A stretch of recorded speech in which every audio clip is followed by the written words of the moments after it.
Eu quero chamar agora um grande amigo, um cara que eu tenho uma admiração gigantesca, um cara que já esteve no fronte de batalha, tanto política, né? Ele foi candidato a vereador aqui em São Paulo, quanto batalhas reais mesmo, guerra real.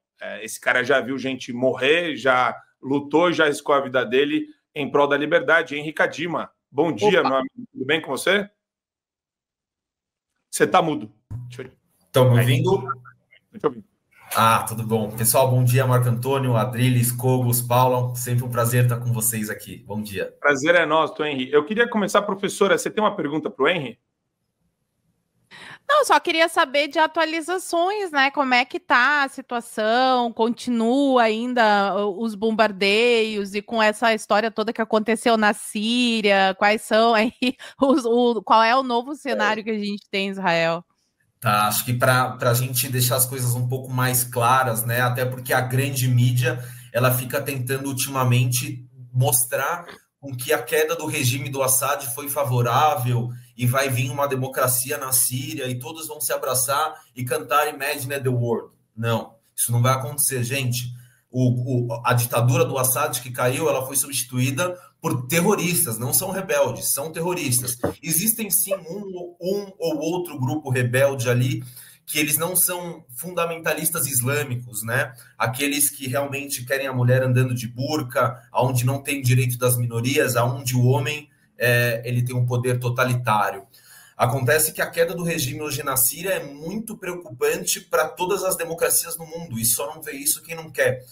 O HTS, liderado pelo Jolani, que é o líder terrorista que derrubou o regime do Assad, ele é um cara fundamentalista da Al-Qaeda. Ele era um ex-membro da Al-Qaeda, simplesmente foram lá e mudaram de nome.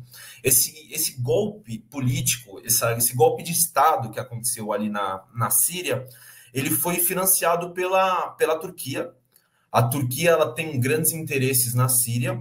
E o que acontece? Quando Israel começou a perceber que a Síria estava numa grande guerra civil e que os rebeldes tinham grandes chances de se apoderarem de armas químicas, armas biológicas, centro de estudos para mísseis de longa distância com alta precisão, Israel fez o maior ataque preventivo da história.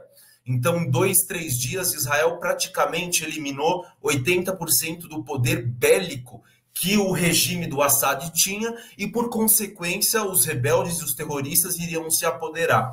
Então, imaginem vocês um grupo com uma ideologia igual ao Estado Islâmico, onde eles decapitam pessoas na frente da câmera para mostrar que aquilo que acontece com tudo e todos que não seguem a ideologia extremista deles, se eles tivessem acessos, por exemplo, aos barcos da Marinha Síria ou aos aviões de caça da Força Aérea Síria. Então, Israel fez um dos maiores ataques preventivos ali da história recentemente. Eu queria... Cogo, você tem uma pergunta para o Henri? Tenho. Henri, como é que fica agora a situação entre Israel e Irã? Porque agora o corredor aéreo está aberto, né? Exatamente. Só que Israel agora a gente está a quase 2 horas de distância de solo iraniano, né? Justamente porque todo o poder ali na Síria, eles tinham as baterias S-300, que são baterias antiaéreas russas, uma das mais avançadas do mundo. Todas essas baterias foram destruídas, tanto as S-300 quanto a S-200 em território sírio. Isso faz com que Israel tenha uma linha de voo direta voando pelo território sírio, podendo chegar e atacar os reatores nucleares iranianos em torno ali de 2 horas de voo. E mais recentemente, hoje de manhã, a imprensa israelense começou a notificar que o Trump ele vem com a ideia de sim dar o ok, dar a luz verde para que os reatores nucleares iranianos eles sejam atacados. E digo mais, a próxima guerra civil que a gente vai ter no Oriente Médio, ela vai ser no Irã. Não sei se isso vai ser nesse curto período de tempo ou ali nos próximos 2, 3 anos, mas vocês podem ter certeza que a gente vai ter uma revolução civil muito próxima do que aconteceu na Primavera Árabe ali pelo Oriente Médio. Cara, eu acho muito legal que o Henri ele traz uma posição, não é a posição de alguém que nunca esteve em conflito ou que nunca viu uma facção terrorista, um grupo terrorista de perto. Então, eu gosto bastante, e você fala de um jeito simples, Henri, que é fácil para as pessoas absorverem. Adriles, tem uma pergunta para o Henri? Tá mudo. Bom dia, Henry. Eu queria saber em que Denise. pé está esse processo contra o Netanyahu e a ONU querendo, de maneira demagógica, hipócrita, agora fundar novamente o Estado palestino, sendo que Israel já fez uma dúzia de ofertas de Estado palestino ao longo desses últimos 70, 80 anos, e foram todos recusados por movimentos terroristas que dominam a faixa de Gaza, que dizem abertamente que querem destruir Israel. Eu queria saber exatamente, fundamentalmente, qual é a da ONU? A ONU é um órgão progressista de esquerda que eventualmente relativiza tudo. Qual que é o papel da ONU hoje? Não seria coibir os conflitos? Parece que ela estimula mais através da mentira e da hipocrisia. É isso mesmo?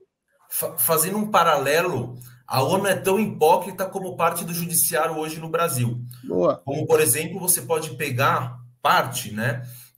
Você pega pessoas ou países como a Síria, onde eles nunca foram condenados na questões dos direitos humanos ou agressões contra minorias. E se você pegar a lista de supostos crimes que Israel cometeu, você tem ali uma lista gigantesca. Não à toa, o Antônio Guterres, que é o atual secretário-geral da ONU, a inteligência israelense teve acesso a fotos dele no ano 70, junto com Assad, pai, e com Arafat, pelo Oriente Médio. Então percebam, e pouca coisa que as pessoas falam, a quantidade de dinheiro que circula na ONU, os interesses por trás, os interesses reais que quem controla aquela entidade tem. E fazendo um paralelo, Israel comprovou ao mundo que a UNRWA, o órgão de refugiados palestinos, os palestinos eles são o único país no mundo que eles têm um órgão da ONU redirecionado só para eles. Todos os outros refugiados do mundo eles têm a Unicef. Primeiro que a UNRWA, Israel comprovou que eles estavam diretamente ligados aos atentados do 7 de outubro. Então, com funcionários registrados na ONU e trabalhando para o Hamas, ou até com data centers e túneis de baixo ali das centrais da UNRWA dentro da faixa de Gaza. Trazendo um paralelo com o que você falou sobre o Netanyahu, eu vejo que Netanyahu está sofrendo hoje muito aquilo que Jair Bolsonaro sofre no Brasil. Nada mais é do que uma perseguição política, e digo mais, eu como um israelense, um brasileiro, eu dou graças a Deus que no momento que aconteceu no 7 de outubro, o primeiro-ministro era Benjamin Netanyahu, porque com qualquer outra ideologia, hoje, desculpa a palavra, a gente estaria na merda, porque não teria o pulso firme suficiente que precisaria para lidar com essa situação. Hoje o Netanyahu ele é vítima tanto da imprensa esquerdista em Israel, quanto dos grupos de esquerda em Israel que se apropriaram da questão dos reféns que estão em Gaza para usar aquilo como um palanque político. Muito típico da esquerda, né? Eles adoram usar caixão de pessoa para usar como palanque. Então, a direita e o centro hoje em Israel veem que Netanyahu sofre hoje uma perseguição política em Israel, justamente tentando utilizar o fato da guerra para depor o governo. Isso que você fala, Henry, eu acho importante a gente relembrar também sempre o pessoal da audiência, né? Às vezes as pessoas perguntam, poxa, mas por que a gente fica tão aflito com o que acontece em Israel? E, poxa vida, é só você ver a quantidade de ataques que acontecem, terroristas, norte, sul, de todos os lados, e o financiamento desses terroristas por países do entorno ali da região, né? Principalmente a gente está falando não só da Síria, mas a gente tem Catar, o Irã, principalmente. Como que você enxerga a eleição do Trump dentro desse contexto geopolítico? Porque a postura do Trump é uma postura diferente, mas você acha que ele vai ser capaz de dirimir a situação agora de Israel? Porque os americanos deram um auxílio grande agora, inclusive durante o governo Biden, com relação à Síria, né? Então, houve também isso. Mas eu queria ouvir de você, como que você enxerga a postura do Trump de proteção aí também a Israel e a liberdade no Oriente Médio?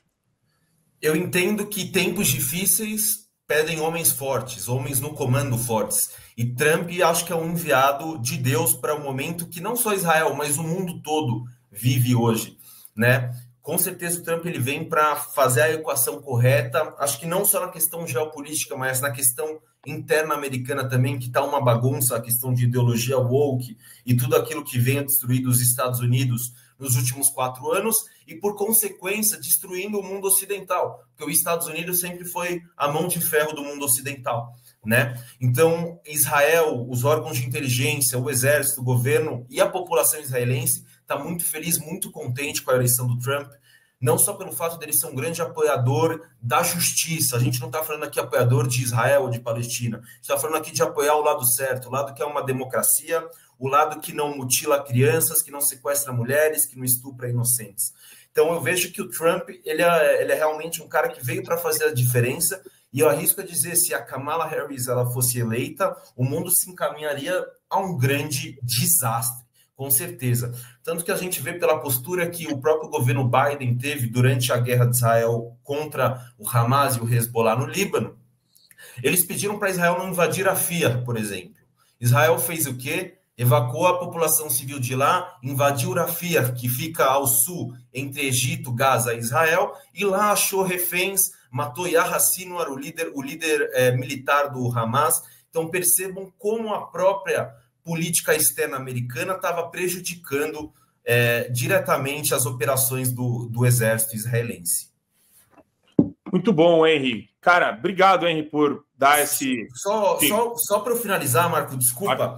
Eu, além de eu ter trabalhado no Exército, nas Forças Especiais, eu trabalhei durante anos na inteligência do governo israelense na Europa. Uma das grandes funções que eu tive foi interrogar pessoas e aprender gestos corporais, os gestos como as pessoas, quando elas estão mentindo ou quando elas querem buscar as palavras certas para trazer. E eu sei que não era a pauta que a gente estava falando, mas trazendo sobre aquilo do Lula, sobre ele estar internado no hospital sírio-libanês, eu comecei a rever e comecei a ver várias coisas incompatíveis com a questão de como a mídia e o médico estão se posicionando. Veja bem, não estou criando polêmica, falando que o Lula está morto, essas loucuras, tá?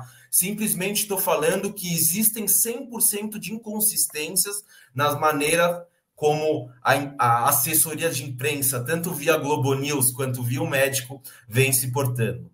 Tá um papo muito estranho, né? Isso daí é interessante. Tinha que trazer o vídeo para ele fazer a análise da linguagem corporal. A gente adora uma teoria da conspiração. Ventura juntos, né? O Henry Kadima e o Ricardo Ventura juntos. Claro! Chama eles para live. A gente faz uma live agora de tarde, pega os vídeos e faz análise corporal. A galera vai adorar. Tá todo mundo falando disso no chat. Assim, gente, tinha situações que a gente ia cumprir mandatos de prisões de terroristas, que eu quebrava a porta do cara 3 horas da manhã para prender ele, e às vezes quem ia fazer o atentado não era ele, era o outro amigo dele. Então você, junto com a sua equipe, você tem ali minutos para você interrogar o cara, antes de levar ele preso, para você chegar no alvo. Então é algo com que eu trabalhei muito tempo na minha vida, e realmente eu vi e revi vídeos nos últimos 2 dias. Mas a postura do Khalil... Ai, fala mais agora, para com isso. Não só a postura do Khalil, como a Daniela Lima, a todo tempo, você vê que a imprensa, eles tentam sempre colocar como o Lula tá muito bem, o Lula tá falando, o Lula... Gente, eu acabei de operar o ombro, porque eu me feri na guerra, operei semana passada, eu saí da anestesia completa, eu não conseguia falar meu nome. Pois é. São muitas inconsistências nos gestos corporais, nas questões de palavras, como eles querem colocar, aonde tem alguma coisa para mim não tá batendo. Eu não sei se ele tá realmente lá, se ele não tá, mas existem realmente muitas inconsistências. E se puder pedir a vocês, ao público que está assistindo, se puderem me seguir nas mídias, Henry Kadima SP, a gente está sempre lá trazendo novidade para vocês. Tem no X? Vamos marcar. Tá no X, Henry? Tem o X também, Já vou pegar aqui, vamos fazer essa live aí da linguagem corporal, gente. Eu adorei isso.